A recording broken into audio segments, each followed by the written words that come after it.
বিশেষ করে যে এই আগে গত বছরের যেই অবস্থান পূর্বে ছিল সেই থেকে এখন বর্তমানে যে সাইজির যেই দর্শনের জন্য মানুষ আনাগোনা এখানে বিদেশের বিভিন্ন দেশের যেইভাবে প্রেমিক আসা যাওয়া হচ্ছে তাতে এই আগের থেকে অনেক ভালো, অনেক ঊর্ধ্বের দিকে আসছে।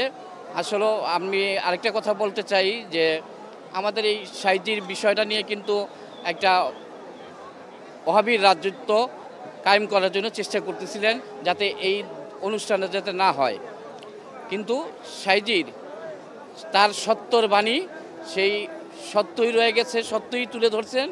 কিন্তু আজকে মানুষ যেভাবে আনাগোনা হয়েছে সেইভাবে সাধুদের দর্শনে বোঝা যায় সত্য কখনো চাপা দিয়ে রাখা যায় না, সত্য সবসময় উপরেই থাকে।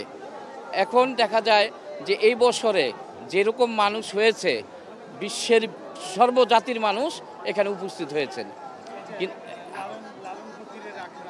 হ্যাঁ, না আসলে কি এটা কিছু লোক আছে যারা এটা পূর্বের যে ওহাবিদের যে একটা রাজত্ব ছিল তারা নিজের সত্যের লেবাস দিয়ে মানুষকে বিভ্রান্ত করার চেষ্টা করে। আর এখানে নেশা বিভিন্ন ধরনের লোক থাকতেই পারে, কিন্তু দরবারের সাথে তো নেশার সাথে কোনো সংযুক্ত না, এটা তো সত্য। এটা তো সুফিবাদের হিসাব, সুফিবাদে কখনো কোনো নেশা আসক্ত নয়। কেননা এটা কিছু মানুষ আছে, লক্ষ লক্ষ মানুষ, কিছু সাধারণ মানুষ তারা নেশা করে, এটা বাহির জগতে তারা করতে পারে, এটা তো দরবারের সাথে সংযুক্ত না। আমাদের সংযুক্তটা হলো কি সত্যকে উদ্ঘাটিত করা, লালনের যে সত্য বাণী এটাকে প্রকাশ করা, বিশ্বের মাঝে তুলে ধরা। সেইখানে আমাদের আলোচনা থাকে, সেখানে তার গুণগান কালাম গাওয়া থাকে, আমরা সেটার দিকে চেষ্টা করি। কিন্তু ওদের বিষয় নিয়ে লালনপন্থী কেউ গাঁজা খায় সেটা তো কেউ দেখাতে পারবে না। এখানে কিন্তু ওরকম কোনো পরিস্থিতি বলতে পারবে না যে এখানে মানুষ বসা। সাধুগুরু যারাই আছেন সবাই দেখেন নিজে গুরুর প্রেমে নিজেকে বিলীন করে দিচ্ছেন, কিন্তু তারা কখনোই কিন্তু নেশার দিকে কিন্তু তাদের খেয়াল নাই। তাদের খেয়াল শুধু একটাই, আমরা সাহিত্যিকে কিভাবে পাবো। কিন্তু আমরা অনেক সময় দেখেছি যে এই পাশে যে পাশে মেলার যে স্থান রয়েছে সেই মেলার স্থানেও কিন্তু মাদকের যে ছড়াছড়ি, অর্থাৎ মাদক কিন্তু সবাই খুব খোলামেলাভাবেই খাচ্ছে। হ্যাঁ, না খোলামেলা খাচ্ছে সেটা আমাদের কিন্তু আইন প্রশাসনকে বলা আছে, তাদেরকে জানানো হয়েছে, এটা আইন তাদের ব্যবস্থা নেবে। ওইটার সাথে আমাদের কোনো মতভেদ নাই যে এটা কেন করে কেন খায়, সেটা আইন দেখবে, প্রশাসন আছে। আমরা প্রশাসনদের কাছে বলছি যে অন্যায় কোনো কাজ যাতে হতে না পারে সেই দিকে আপনারা লক্ষ্য রাখবেন। এটা তাদের কাজ, আইনের কাজ, সেটা তো আমরা দেখতে পারি না। যদি হইতো যে গাঁজা খাইতো, এখানে দেখেন আশেপাশে যদি দু একজন আছে কিনা গাঁজাখোর, এখানে খাচ্ছে কিনা, কেউ কাউকে পাবেন না। এটা একেবারে ওই যে মাঠে বাহিরে জগতে তারা কিছু লোক আছে, এটা দুর্নীতির সাথেও কিছু লোক আছে লিপ্ত, যারা নেশাগ্রস্ত করেও এবং কি নেশাদেরকে তারা ব্যবসায় পরিণতি জাগৃত করেন। কিন্তু ওইটার সাথে আমরা একমত নয়। আমরা হলো সাইজির নিয়ে তার প্রেমে আমরা আবদ্ধ। আমরা সাইজির গোলামি করার জন্যই আমরা এখানে থাকি, মানবের সেবা করার জন্য।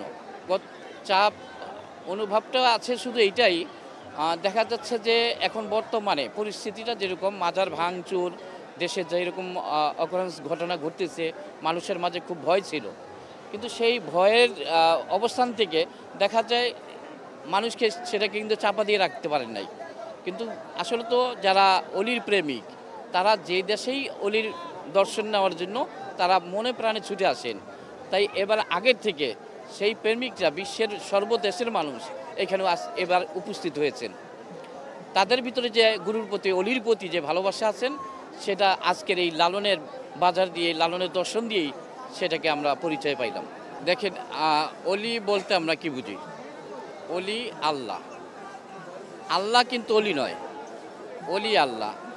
অর্থাৎ সত্যকে যে তুলে ধরে, সত্য পথে যারা চলে তারা সত্যের জন্য চিরস্থায়ীভাবে তারা জাগৃত থাকে, তারা কখন মৃত্যু না। কেননা আল্লাহর কোরআনে বলছেন যে হে বান্দা, তোমরা আমার পাগলের সাথে কখনো কোনো অবিচার করো না, যদি তোমরা করো তাহলে আমি তাদের উপরে আমি আল্লাহ নিজে যুদ্ধ ঘোষণা করি, কোরআনে বলে দিচ্ছেন। তাই সেখানে আপনি বন্ধ রাখবেন কি করে? আল্লাহ অলি সর্ব জায়গায় বিরাজমান। হ্যাঁ, অলিরা সর্ব জায়গায় বিরাজমান।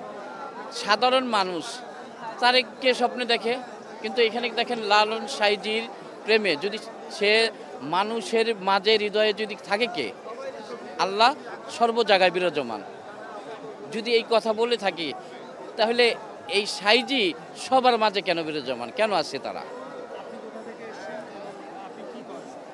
আমি আছি কুমিল্লা থেকে, হযরত দয়াল বাবা গণি শাহ রহমতুল্লাহ আলাইয়ের আমি একজন গোলাম, ওইখানে আমি গোলামি করি। আমিও একজন অলির দর্শন, অলির প্রেমিক হিসাবেই চলি।